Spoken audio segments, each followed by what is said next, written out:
Bonjour à tous, c'est actuellement la saga des recommandations et je me suis proposé de vous faire un petit topo sur les recommandations USC 2024 sur la prise en charge de la fibrillation atriale.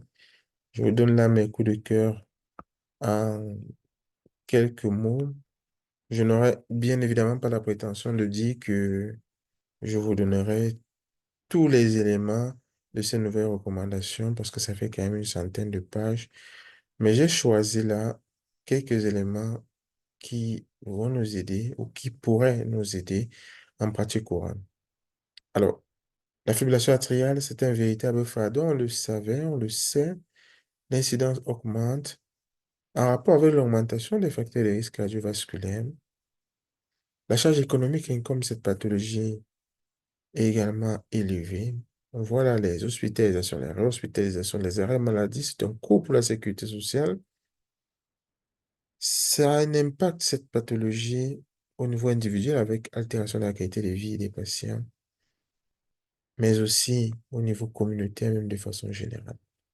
Donc, les recommandations 2024 viennent là pour modifier celles de 2020, en rajouter un peu de sel à ces anciennes recommandations, mais aussi en apportant beaucoup de subtilités qui vont nous aider en pratique courante. Alors, c'est clair dans ces recommandations qu'il faut documenter la fibrillation atriale avant de débuter un traitement. Et documenter la fibrillation atriale, c'est un ECG12 dérivation, c'est un ECG multiple, c'est les 6 pistes, par exemple, ou les monopistes. De toutes les façons, il faut documenter une fibrillation atriale sur un tracé d'électrocardiographie parce que, bien évidemment, on ne traite pas un patient pour fibrillation atriale inutilement au risque de l'exposer à une hémorragie, etc., en augmentant également. On a dit que c'est une charge économique importante, donc c'est un coût, donc en augmentant dans les dépenses de façon inutile. Donc, il faudrait documenter cette fibrillation atriale. Le message s'adresse à tout le monde parce que finalement, il y a parfois, on dit qu'on a découvert une auscultation, les patients qu'on reçoit de la médecin traitant, ils ont reçu une anticoagulation sur un trouble rythmique à l'auscultation, sur un pouls irrégulier, etc. Donc ça, il faudrait plus le faire. Documenter, traquer la fibrillation atriale, la documenter et débuter un traitement approprié. La fibrillation atriale n'est plus l'affaire seule du cardiologue, hein. Ça implique plusieurs partenaires. C'est une approche multidisciplinaire qui sera centrée sur le patient, avec aujourd'hui l'acronyme CARE qui va bientôt être notre pain quotidien. Le C comme Comorbidity and Risk Factor Management, le A comme Avoid Stroke, le E comme Reduce Symptoms, le E comme Evaluation and Dynamic Reassessment. Par exemple, vous voyez dans le Reduce Symptoms que au-delà des rythmologues, les chirurgiens cardiaques auront la place. Donc ça, c'est important dans cette nouvelle recommandation 2024. Une personne qui a une fibrillation atriale, un patient qui a une fibrillation atriale, doit être adressé pour une échocardiographie si c'est découvert par exemple par son médecin traitant. On a la chance que les médecins traitants aujourd'hui ont des électrocardiogrammes. Ils peuvent documenter la fibrillation atriale, mais il faut une échographie cardiaque parce que finalement, la stratégie de prise en charge de la fibrillation atriale avec déjà au premier palier le rate control, le contrôle de fréquence, va dépendre de la prestation de la FEVG à moins de 40 ou à plus de 40%. Et les molécules sont différentes. Quand on se donne moins de 40%, c'est bêta-glucodioxine, à plus de 40%. On est dans du bêta-glucodioxine ou inhibiteur calcium radicalisant. Je vous l'avoue, c'est pas toujours évident quand on a une fibrillation atriale rapide et qui bat 180 par exemple, d'apprécier la fibrillation atriale, quand il y a, d'apprécier, pardon, la FEVG, quand on a très souvent une sidération mécanique, mais de toutes les façons, il faudra avoir une échographie cardiaque, quand il y a d'autres éléments également qu'il faudra prendre en compte, par exemple la dilatation de l'oreille gauche, etc.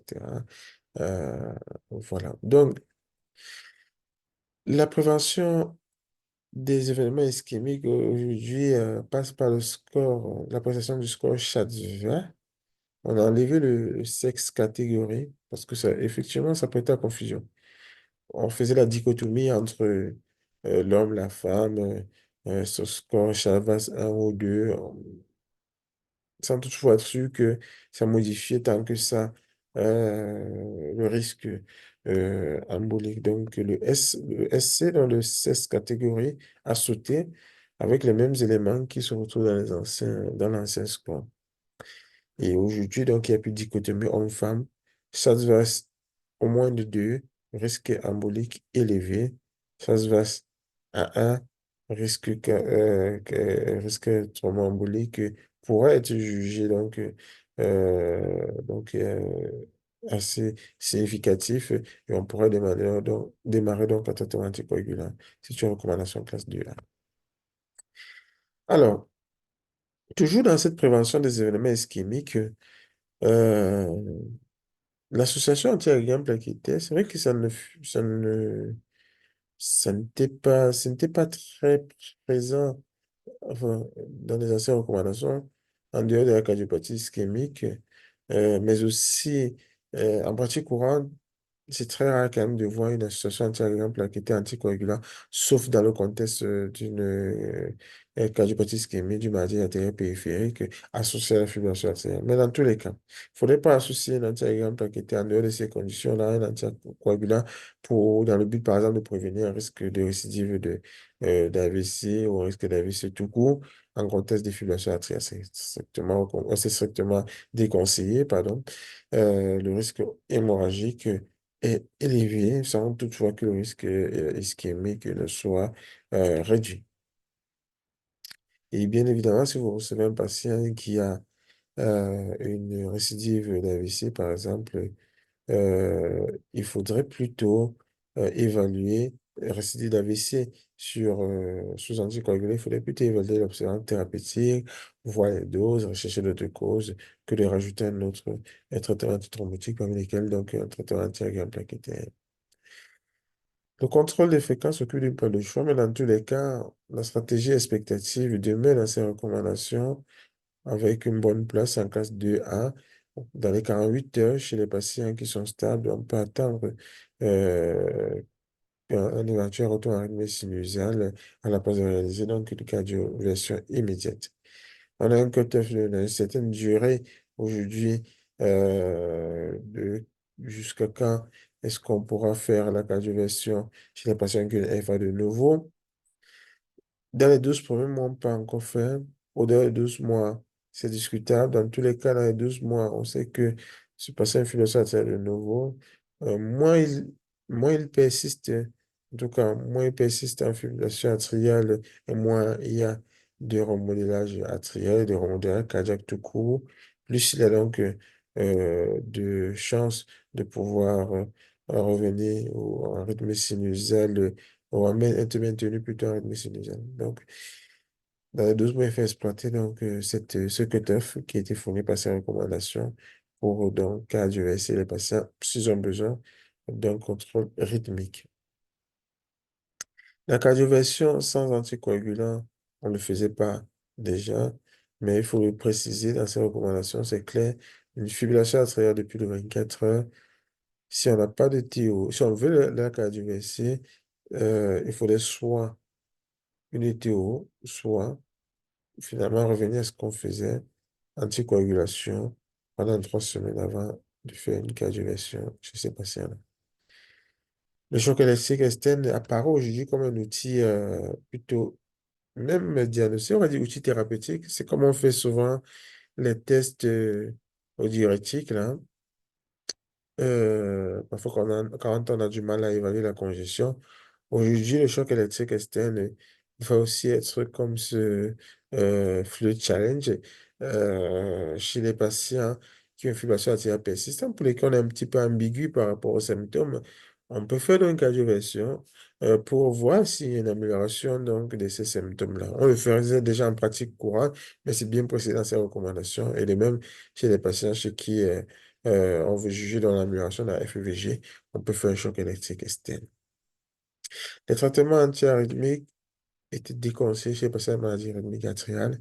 Aujourd'hui, on est stable tous les troubles conjonctifs avancés. Il faudrait pas le faire, sauf si on a une prétention de mettre un pacemaker par la suite. L'ablation, on sentait l'ablation venir dans tous les congrès, IRA, etc. L'ablation en première intention chez les patients qui ont une fibrillation atriale paroxystique en classe 1A versus traitement médicamenteux. Il faut envoyer les patients en ablation. C'est plus bénéfique quant au risque de récidive et ça évite donc effectivement les complications au cours des traitements médicamenteux. Ce qu'on ne savait pas très bien, c'est les patients qui ont une fibrillation atriale. Avant, on va dire, c'était un degré de dysfonction sinusale et des postes de régularisation ou de bradycardie induite par fibrillation atriale. On sait que chez ces patients-là, lorsque on ablate la fibrillation atriale, il, euh, il ne récidive pas des trucs conductifs. Donc, il vaut mieux les ablater en première intention. Bien évidemment, quand la personne est âgée ou quand il est débilité, peut se discuter de mettre un PM. Mais là, le patient tout venant, il est plus préférable de faire une ablation en première intention. Et un autre élément important, un juge clinique qui était rajouté dans ces recommandations, c'est la reprise en cas d'échec de primo-ablation. Il faut le faire, cette reprise, avec ce juge clinique qui est l'amélioration des symptômes du patient. Parce que on ne savait pas exactement. Bon, on reprenait les patients, on était un peu embêtés. Quand on reprenait les patients après une radiofréquence ou après une cryo, on leur proposait certaines techniques parmi lesquelles un plan Marshall, etc. Mais bon, dans tous les cas, aujourd'hui, lorsqu'on a fait une prémo et qu'on sait que ça améliore le patient, on peut essayer d'en faire encore davantage, sans limite du nombre de reprises, tant qu'il y a une amélioration des symptômes des patients. Donc, je pense que les choses vont probablement évoluer à un moment donné, on aura une limite, etc. Mais en tout cas, en ce moment, il faut reprendre et puis il faut juger sur le plan clinique jusqu'à quel niveau s'arrêter. Bien évidemment, par l'arrêt d'anticoagulant, on peut procéder d'une ablation de fibrillation atriale. J'ai trouvé que la chirurgie, dans ces recommandations, avait quand même une place de choix, hein. Dans tous les cas, ces recommandations, il y a quand même un certain nombre il y a quand même un certain nombre d'éléments chirurgicaux euh, qu'il faut préciser, notamment que les techniques hybrides, quand on dit technique hybride, on associe les techniques d'électrophysiologie et les techniques de chirurgie chez les patients qui ont fibrillation atriale persistante en facteur de traitement antiarythmique sont proposées. Euh, Quelque chose qu'il faut également préciser, c'est que il ne faudrait pas arrêter les anticoagulants au long cours.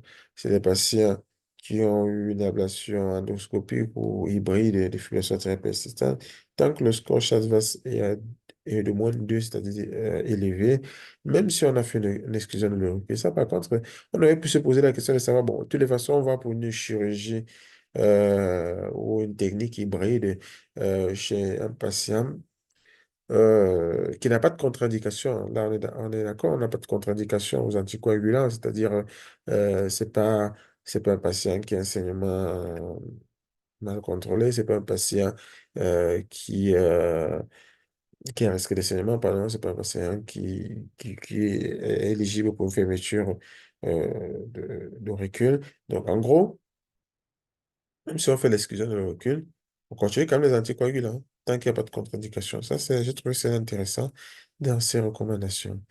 Et quelque chose d'intéressant également, c'était la place de l'ablation chirurgicale concomitante de la FA chez les patients qui ont une chirurgie non mitrale. Bon, on sait que pour la chirurgie mitrale, euh, comme il y a une relation parfois de cause à effet avec les fibrillations atriales, dans le contexte de ce qu'on appelait avant la fibrillation atriale valvulaire, chez les patients qui ont un remplacement, par exemple, aortique, aujourd'hui, on peut proposer, parce que c'est une recommandation quand même classe 2A, de faire une chirurgie ablative de la fibrillation atriale dans les centres qui sont expérimentés, bien évidemment. Alors, toujours pour la prévention de la fibrillation atriale post-opératoire, il y a une place importante de la myeldarone hein, en prophylaxie périopératoire pour prévenir la FH chez les patients qui ont une chirurgie cardiaque. Ça aussi, c'était intéressant. Parfois, d'accord, vous allez voir beaucoup de patients après une chirurgie cardiaque qui développent une FH post-opératoire et qui n'est pas souvent très bien tolérée. Donc, pour prévenir ce risque, l'amiodarone en périopératoire, c'est assez intéressant. Et c'est une nouveauté dans ces recommandations. C'est quand même une classe 1A. Le bénéfice de la cardiotomie postérieure concomitante lors de la chirurgie cardiaque, ça aussi c'est magique. Il va falloir essayer. C'est une classe 2A dans les centres qui peuvent le faire. On fait une chirurgie cardiaque, on peut profiter pour faire donc une cardiotomie postérieure pour éviter de faire, pour éviter la FA post-opératoire. Voilà. Là, la question qui peut se poser, c'est de faire amiodarone et cardiotomie, mais bon, je pense que c'est un peu cher payé. Mais bon, on pourra faire soit l'un, soit l'autre en fonction des centres. Alors, quelques cas particuliers que j'ai voulu vous présenter, c'est l'anticoagulation pour les patients qui ont un AVC. On juge que c'est un AVC qui est embolé, que c'est plusieurs localisations, etc. On pense que c'est embolé, mais on n'a pas documenté les fibrillations atriales. On est souvent tenté de débuter un traitement anticoagulant chez ces patients. On est tenté. On dit, bon, c'est pas logique qu'il ait un AVC dans deux territoires différents. On pense que c'est de l'embolie, mais vous n'avez pas documenté la fibrillation atriale. N'oubliez pas que, il peut avoir, ça peut être un patient qui est sévèrement vasculaire et qui fait quand même des AVC dans deux territoires. Donc, tant que c'est pas documenté, malheureusement, il n'est pas recommandé de faire tant que la fibrillation artérielle, bien sûr, n'est pas documentée, il n'est pas recommandé de débuter un traitement anticoagulant. Alors, quelque chose d'assez intéressant en pratique courante, c'est les patients qui ont une FA traguée par un facteur, par exemple une pneumonie. Vous avez des patients qui viennent aux urgences, là, ils ont une pneumonie et très souvent, ils développent une fibrillation atriale. Alors là, est-ce qu'il faut laisser les anticoagulants? Ça dépend du score CHA2VAS. Si vous avez un score CHA2VAS qui est au moins de 2, il faut donner un anticoagulant ou l'onco chez ces patients. Aujourd'hui, on a une réponse claire à ce qu'on se posait comme question depuis un certain temps. Donc, voilà, ça va nous aider comme outil thérapeutique. Et chez les patients qui ont donc une fibrillation atriale, à l'origine de l'insuffisance cardiaque. Indépendamment de la FEVG, il y a ces médicaments miracles, les inhibiteurs SGLT2. On savait déjà que dans la FEVG, même préservée, hein, pas seulement altérée, il y avait un bénéfice, et notamment aussi avec les inhibiteurs de la dépolarisation associés au valsartan. Et aujourd'hui, on sait qu'en donnant des inhibiteurs de la SGLT2, on prévient donc le risque de réhospitalisation, on prévient également le risque de décès avec une recommandation quand même classe 1A. Ça, c'est très important. Et dans la population générale, vous voyez le screening de la population générale par monitoring ECG surtout. On parle du pouls, etc. Bon, c'est bien, mais c'est pas très efficace parce qu'il y a des extrasystoles quand même aussi. Donc, chez les patients qui ont des monitorings ECG par de multiples techniques et de longue durée, chez les patients de plus de 75 ans ou 65 ans, avec des thrombemboliques élevés, c'est recommandé dans la population générale pour le screening. Et si on veut, dans la population générale, prévenir la fibrillation atriale chez les patients hypertendus, bien sûr, il va falloir leur donner des antihypertenseurs, parmi lesquels ont des IEC en première intention, IEC et ARA2. Donc ça, c'est important, ça ne figurait pas dans les anciennes recommandations. Et on peut trouver ça assez logique parce qu'effectivement, on a myocardiopathie atriale on sait que les IEC et les ARA2 vont faire un remodeling inverse chez les patients qui sont à risque, parmi lesquels l'hypertension artérielle ou alors qui ont d'autres facteurs de risque. Donc ça, c'est quand même assez intéressant dans ces recommandations. Bon, j'avais envisagé qu'il devait y avoir par exemple du strain. J'ai pas retrouvé j'ai pas retrouvé les recommandations spécifiques sur le strain. Mais de toutes les façons, ces belles recommandations nous aideront déjà en pratique courante. Et nous remercions dans les auteurs et tous les orateurs des futures présentations dans ce sens-là, qui aideront donc à décortiquer amplement ces recommandations et surtout à les appliquer en pratique courante. Je vous remercie.